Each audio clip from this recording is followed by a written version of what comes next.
At 56, I am proud to say I know what I want to be when I grow up. I spent my adult life ticking off the boxes that I thought society, or what I wanted to do based on what society told us. College, job, marriage, 3 times, overachiever here, yes, that's me, the overachiever that I am, 3 times, children, a house, a car, and everything that you can imagine. I had a great life, and I got on the hamster wheel. The hamster wheel of life. Run, next, what's next? Job, career, children, car, house, money, all of the above. Just kept going, without even thinking, what does Laura want? What does Laura like? Who am I? No idea. Just kept on that hamster wheel, just kept a moving. Gotta keep a moving, gotta get the kids through college, gotta pay the mortgage, gotta buy the car, whatever that was. Just kept moving. 2008, I'm working in my husband's concrete company. Number 4 was the charm, by the way. Kept him, still have him today. Great guy. So number 4, working together in the concrete company, housing market goes to shit, we lose the concrete company. So now, neither of us have a job, neither of us are bringing in income, and I am, 2008, I'm 44 years old. And I'm thinking, what's next? Because I'm a doer, I'm an achiever, already said I had 3 husbands. I'm gonna get this done, I'm gonna take care of it. We had a little leftover work. I'm like, what do I wanna do? And I started realizing that what I was good at, back then, I realized what I was good at wasn't necessarily filling me up, but I had to pay the bills, had to get back on the hamster wheel, I'm moving, I'm shaking, I'm doing my thing. This time I decided maybe the hamster wheel needs to have some personal training involved in it. I loved working out, and I had a personal trainer, and he said to me, you'd make a great personal trainer. And I'm thinking, ooh, that might get me off the hamster wheel. I might get to do something different, because I'm tired of this admin stuff. I'm tired of doing books, I'm tired of doing billing. I don't want to do that, and I don't want to go back to a 9 to 5. So here's my answer. I'm going to become a personal trainer. So something way out of my box, way different. Back on the hamster wheel, doing my personal training, liking it. 2012 rolls around. I'm bored. Oh my God, I'm bored again. I thought personal training was the answer. It isn't the answer. And then along with realizing I'm bored again and thinking, oh God, here I go again, my house burns. So once again, I'm taking back to nothing. Don't have a house.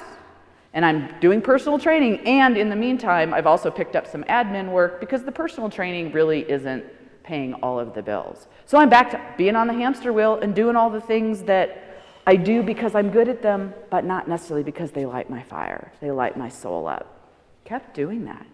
Got taken back to nothing in 2008 when neither of us had a job. Got taken back to nothing in 2012 when the house burned. The universe is going, Laura, figure this out. It's time for you to know what you want to do. What do you want? So that you don't keep getting on this goddamn hamster wheel. And yet, didn't listen, back on the hamster wheel. Till about 3 years ago. And life was a little different 3 years ago. It started to slow down. I started to realize that I'd been living life as a mom, as a wife, as a receptionist, as a bookkeeper, as all of the things, but not me. I still didn't know who I was. And this nagging feeling just started getting more and more and more until I went, all right, I hear you. I am going to start taking the time and figure out who I am. So the journey began 3 years ago at 53, probably 50 really to begin with, because it took me a little bit to get going, because I'm still trying. I got 1 foot off the hamster wheel at this point.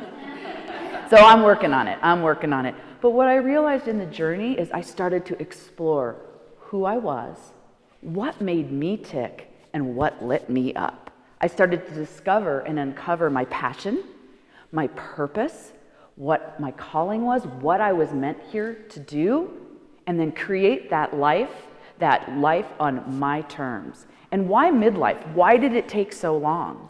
Because at midlife, we start to slow down a little bit and we start to realize there's more out here, and this can't be just it. Right here is not just it. It's all out here. And there is so much more for us to do. And I took advantage of that. I had a great husband. I was making money. I had great kids. They'd left the nest. But I wanted more, and I knew that there was more. And so I went on the journey.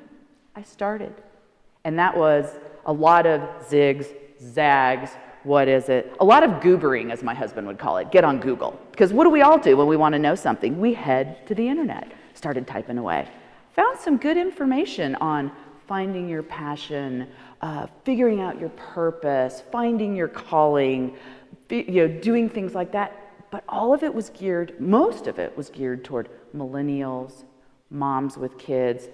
And by the way, you moms with young kids that run your own businesses, rock stars all the way, which I did, but not the same way, and I have great respect. But none of the information out there really spoke to me in my midlife. I'm in a different place. I have financial freedom. I have time. I'm not having to cart my kids to soccer or music lessons or piano lessons. I have time to myself, and I didn't know what to do with it. I had no idea who I was. So the journey started with some self-care, looking at taking care of myself, doing things I like. What do I like? Exploring, discovering, what are my skills? What are my strengths? What are my core values? And in the end, creating a life on my terms, creating a midlife that's my best life. And doing all of this, I realized that I wanted to do the same for other women in my age group. There were so many women out there not living to their full potential, not understanding that they should be proud of who they are, proud of this age, and live to the best of their ability. And I wanted to share that. And so I have. And I meet wonderful women every day, and I encourage them and I help them to step forward, to live life on their terms, being who they want to be and doing the things that they want, and to change the stigma that society has about being in midlife, that it's a terrible place to be. It's not. I am here to say it is not.